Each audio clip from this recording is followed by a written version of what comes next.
Hey, welcome back to Mobility Project. Here's what's on the tap tonight. Sometimes as we sit for long periods of time, one of the things that happens is that you end up getting a little bit short in the front of the hip, and it's easy to just see that these tissues get compressed.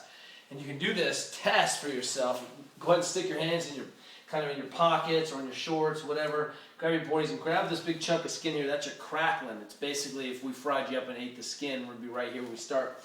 You got tight here, especially on the inside, and then start to straighten up. You feel how short it is and you're overextended. The issue is that there's so much flexibility in that low back that if you can just hang tough, you end up with just a tiny overextension and right at the pelvis, right at the L5-S1.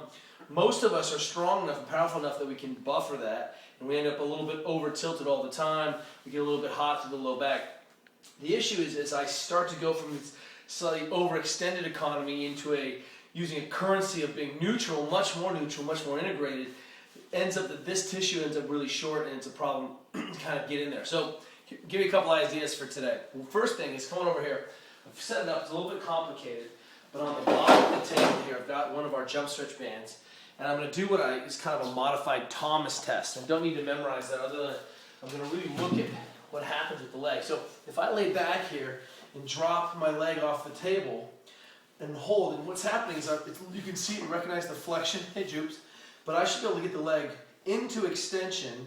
The lower leg should be straight down. The leg should not be flying out. This kind of tells me three things. One is my TFL tight. Two is my PSOAS tight. Three is my rectus femoris tight. But all three should be able to drop straight down. You'll see that my quads are a little tight today, and you can tell because that leg is not 90, 90, 90. So what's going to happen here is I'm going to go ahead and hook up the band. It's pretty tight, pretty close. Now, it just took me a minute to tinker with it. I'm going to lock myself into flexion so I just don't overextend. I'm going to sit at the edge of the table here, and I'm going to lay back, and just basically torture myself. And then I can apply a little more tension here. I can contract and relax and just let that hang. The key to this self-torture Thomas test is that you give yourself just enough time to make change. Keep tightening it. You can kind of wiggle around and bias different corners of that thing. But this is a really different piece. You're going to feel it opens up a long way. Lateral femoral cutaneous nerve. It's a little superficial nerve here. If you start to feel a little burn, stop. You try trapping one of those nerves. If you cut off the blood supply, that's going to be a problem. Second piece of today's mission. Let's take the kettlebell. Take the same position with one leg up. Anchor that leg with a hand. Get that kettlebell, and then I want you to drop that psoas off the table.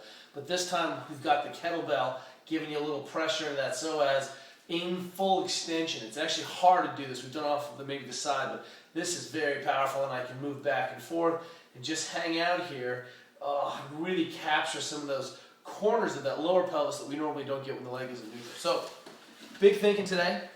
If worse comes to worse, you can always just get next to your chair while you work, squeeze your butt, press your pelvis into this corner, and hang out. But the key is just to kind of open up that idea. 3 ideas, trying to get back to a more neutral upright pelvis and torso. We'll see you tomorrow.